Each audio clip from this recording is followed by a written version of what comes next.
What up, everybody? What up, everybody? Let me get to the spot. Hey, everybody. What is going on? This is Plan Your Greatness, and I am your gracious host, Carlton Hamilton. And let's get started today. Today is Motivational Monday. Yes, it is. And I've got a question for you. Would you wish your worst experience at your darkest times, would you wish those experiences on your haters? We're going to talk about that here on Motivational Mondays on the Plan Your Greatness channel. You such a show out. Now show out. Now show out. You such a show out. Now bust a move. Now bust a move. Now bust a move. Now bust a move. I'm back to show 'em. This is what I do. Now do it. Hey, we are back. We are here on Motivational Mondays on the Plan Your Greatness channel. And we're asking the question, would you wish your worst experiences on your haters or your enemies? Would you do that? Now, the reason why I'm bringing that up is because this is week 3. Now, the past 2 weeks have been labeled Prison Week. And what I've been doing is I've been going into details of my thought processes, of my actions, of how I did it, how I've been able to, for the past 20 years, once I got out of prison, how I've been able to move my life forward. I've become, a college graduate. I'm a father. I'm a business owner. I'm an author, motivational speaker, social media content influencer. So I've done quite a few things since that time. And so every day I'm trying to share some of that information with you. And one of them is, and this is one of the questions that I'm asking, okay, because I went through a horrific experience of being locked up. And so the question that I've been asked, along with all the other ones, is, would you really wish that type of experience on your worst enemies? And so we're going to talk about that today. All right. So let's think about this. Let's think about that experience of prison and what was going on. One of the things that comes to mind during that experience is having a label when you come into the system, having a label of something that when you're leaving the system. And one thing you do not want to have while you're entering into the system, you do not want to have a reputation of being a snitch.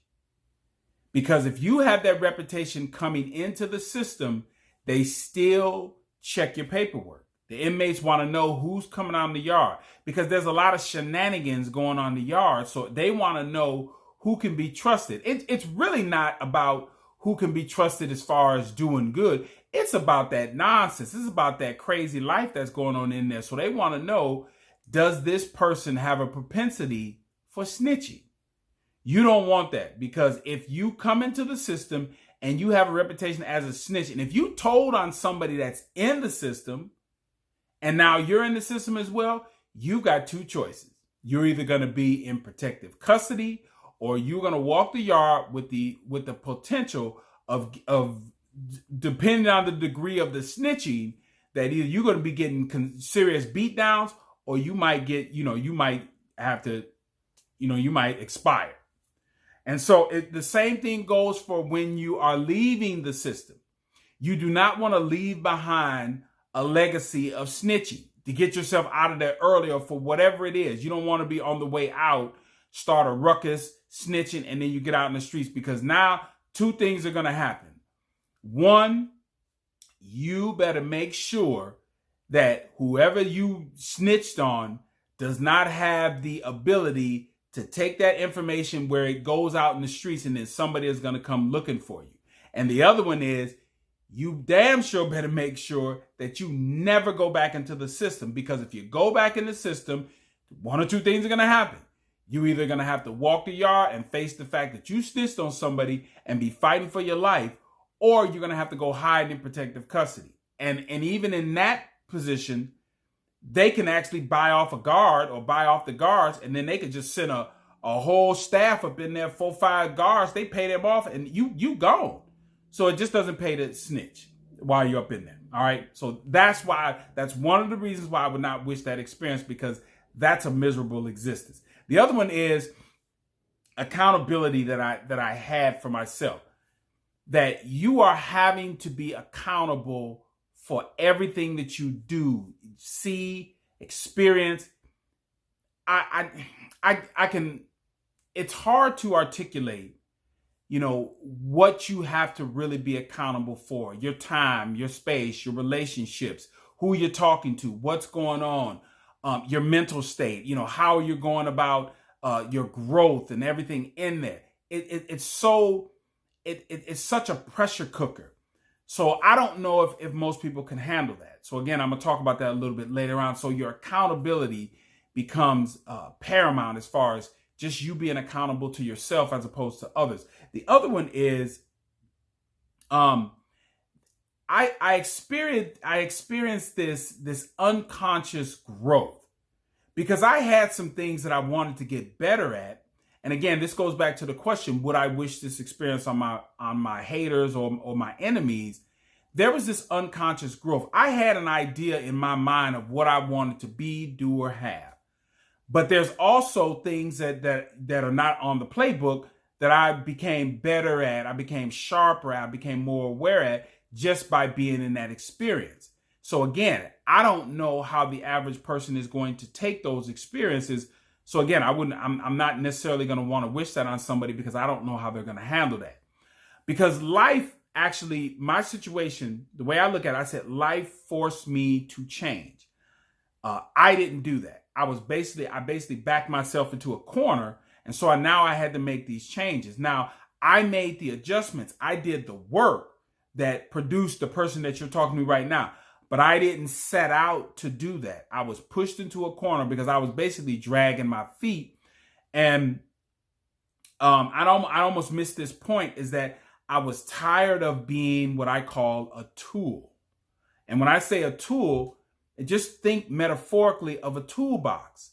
Those tools are not doing anything. They're not going to do anything until somebody grabs it and actually does some work. And that's exactly how I said that I was tired of being. I was tired of other people utilizing me for my skill set because I didn't know what my skill set was. So any job that I had, it was just something to just try to make some money, but it was always a means to someone else's ends. I was getting nowhere with that.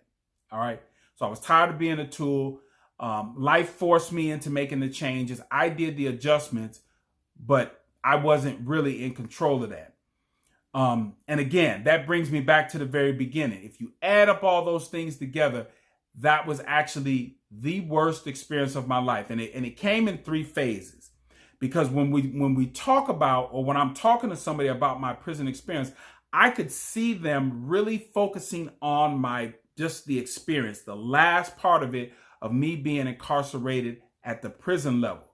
But the 2 other phases that people are not really aware of, it's everything that led up to actually the crime. That was such a depressed, a very, what is the word I'm looking for? It was such a depressing and just very lost sense of existence that led up to the crime. And so then now, once the crime was committed, everything that went through me going through the criminal justice system, all the way including jail, up until the time that I was transferred into an actual prison yard. That's a whole nother experience.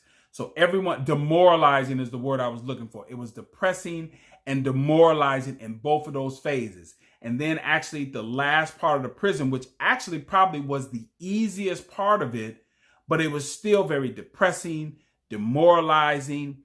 It is what I used this word before. It is soul sucking as far as just your ability to really see better things for yourself. So I've even told my kids, I said, when you're in that dark place, you have to be so intentional about what you're thinking about and what you're trying to become. Because if you're not, that situation is going to crush you. And again, this brings me back to the beginning. I'm not sure, which is why I answered the question.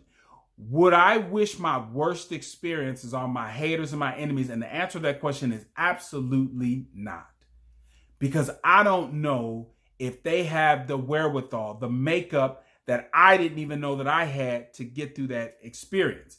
And when, and think about this, when you get to the point of like looking at other people as haters, as your enemies, you should really smile, because especially when you've endured stuff like myself right now, when I look at so-called haters or so-called enemies, I don't really look at them and say, well, I want to prove something to them. I just look at them and I just go, all right, I'm just going to use this as fuel. I'm not going to wish the worst on you. I'm going to actually wish the best on you.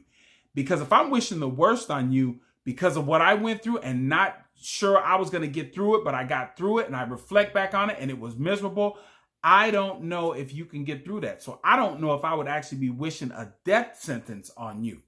So when you are in a better space where you just say, I'm not going to wish my worst on them, I'm going to wish them the best. Because now I can cheerlead, I can cheer for them. And when you operate in that space, you are absolutely 100% planning your greatness. All right? Make sure you're hitting the like button, the share button, the subscribe button. We're also on Instagram. We're on Twitter. I usually post on those, just letting you know that there's a video going to be posted. It's going to come out. You and hit that that notification bell, because then that lets you personally know when something's new or something's going to go live. And I will end. The call to action. I almost completely forgot the call to action. All right, here's our call to action.